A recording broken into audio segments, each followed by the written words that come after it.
El Día de Reyes de 1972, un Carabel chocó contra esas rocas altas, el punto más alto de Ibiza, provocando la muerte a sus 104 pasajeros.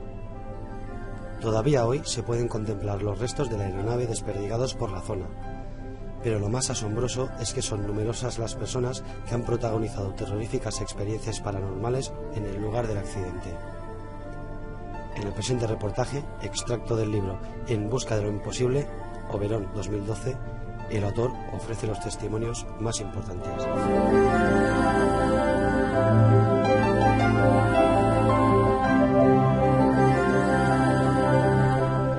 Aquella calurosa tarde de agosto de 2011, un cielo en llamas se desangraba sobre esas rocas altas, Ibiza.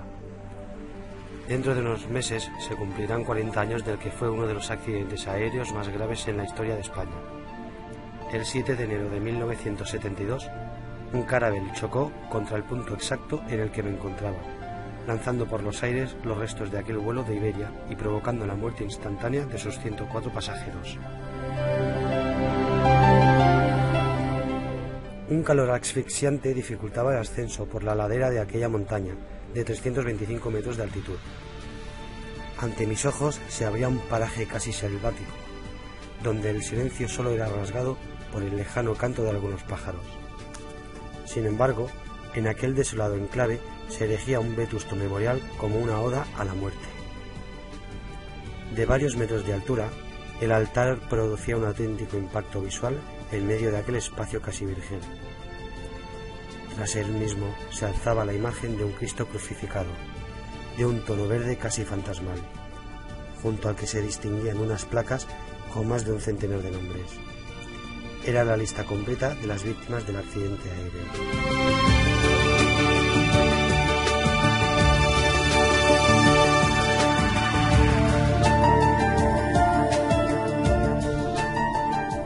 A la izquierda del memorial alguien había colocado una rudimentaria cruz de madera fabricada con 2 troncos. A sus pies, los visitantes y senderistas habían ido colocando los restos del avión que todavía hoy se siguen encontrando en medio de la espesura de la montaña. Entre la chatarra hallé el tacón de un zapato, parte de un cinturón de seguridad y el fragmento quemado de una botella que quizá alguna azafata había vendido poco antes del impacto. También allí, a los pies de la cruz, descansaban varias velas rojas ya consumidas. Continué ascendiendo hasta llegar al enorme precipicio contra el que impactó el IB-602. Frente a mí, a un centenar de metros, se extendía el Mediterráneo, salpicado por pequeños islotes como Esvedra. Desde aquel lugar no era difícil imaginar la escena del accidente.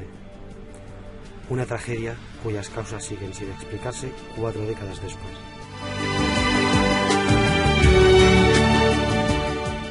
Los motivos oficiales de la catástrofe fueron un banco de niebla y una persistente llovizna que despistaron al piloto, haciéndole creer que seguía sobre el mar, cuando en realidad se dirigía hacia la ladera de la montaña.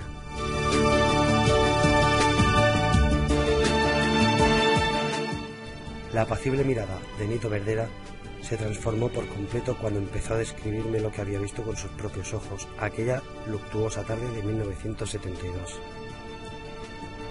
Periodista de raza, firmó impactantes crónicas para el diario de Ibiza. Él fue quien se desplazó al lugar de los hechos solo unas horas después del accidente. Al principio se creía que el avión había caído al mar, pero un vecino de la zona, el profesor Juan Mari Tous, escuchó un ensordecedor bramido que partió el cielo en 2. Así que decidió acudir al sitio de donde había surgido aquella especie de bombazo. Guiado por un fuego lejano y por un olor a carne quemada que describían después todos los allí presentes, fue el primero en hallar los restos del avión. Después llegó un grupo de 200 soldados que, según algunas fuentes, tuvieron que emborracharse para soportar aquella escena. Según me comentaba la reputada criminóloga y periodista de sucesos de la isla, Cristina Mandatur, aquellos militares tan solo tenían 18 o 19 años. Sin duda, la dantesca escena debió ser uno de los peores recuerdos de sus vidas. A la par, también acudió un reducido grupo de periodistas, entre los que se encontraba Nito Verdera.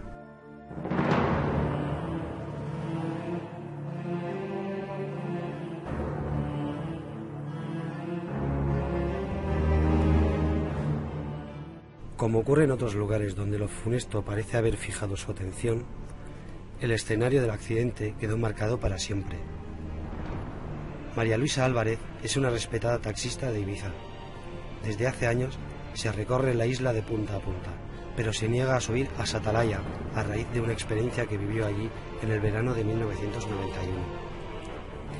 El calor estival propició que decidiera pasar una noche de acampada junto a 3 amigos en aquella tranquila zona ibicenca.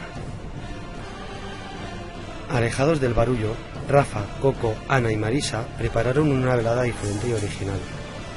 Acostumbrados al senderismo y al contacto con la naturaleza, el grupo dejó el coche en un pequeño aparcamiento y ascendió a pie por un sendero de tierra, hasta alcanzar la explanada donde se erige el memorial a las víctimas. Un solemne silencio envolvió a los chicos en aquellos primeros instantes. Conocían de refilón lo que allí había ocurrido, pero nunca antes habían estado en el lugar. Eran ya las 11 de la noche, cuando el frío propio de la montaña obligó a los jóvenes a resguardarse en el interior de la tienda.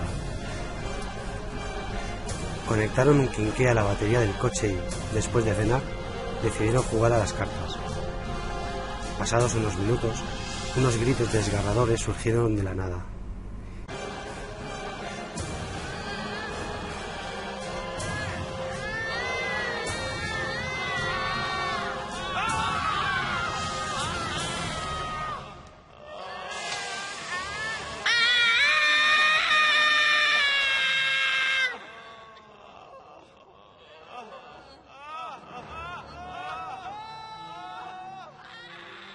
Denotaban dolor, contaba Marisa mientras me mostraba cómo el vello de su brazo se había erizado al recordar la historia. Eran unos alaridos que iban a más. Los escuchamos todos a la vez, aseguró. ¿Y procedían de algún lugar concreto?, pregunté asombrado. No, parecían salir de todas partes, pero es que eran gritos de muchísima gente, y todos a la vez. Entonces, la luz del quinqué, que hasta entonces había iluminado aquel espacio de forma sutil pero eficaz, empezó a atenuarse lentamente y acabó apagándose por completo, dejando sumidos a los 4 amigos en la más absoluta oscuridad. En el exterior, aquellos alaridos parecían acercarse cada vez más, hasta llegar a escucharse entre las ramas que rodeaban a la tienda, helando la sangre de todos los allí presentes.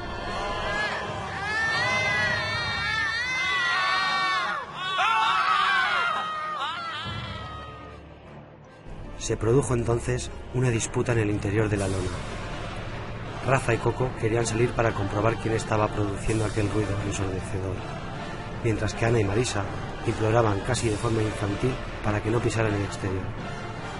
Los 2 jóvenes terminaron saliendo a inspeccionar la zona y, al cabo de unos minutos, los chillidos fueron mitigándose hasta hacerse prácticamente inaudibles. Pasado un rato, cuando ya casi habíamos recuperado la calma por completo, volvimos a escuchar los gritos. Otra vez fueron de menos a más, y de nuevo la luz, que había vuelto, comenzó a menguar. Era curioso, cuando más vociferaban, más a oscuras nos quedábamos. Primero los escuchamos de lejos, pero luego se aproximaron tanto que parecían rodear nuestra tienda. María Luisa no supo decirme cuánto duró el fenómeno, aunque a nosotros se nos hizo eterno. Totalmente a oscuras, nos juntamos en el centro de la tienda por miedo a que alguien pudiera tocarnos desde fuera a través de la lona. Y así pasamos la noche. No sé, quizá transcurrió media hora hasta que aquello dejó de escucharse, pero nosotros estábamos tan impactados que no nos atrevimos a salir de la tienda hasta que amaneció.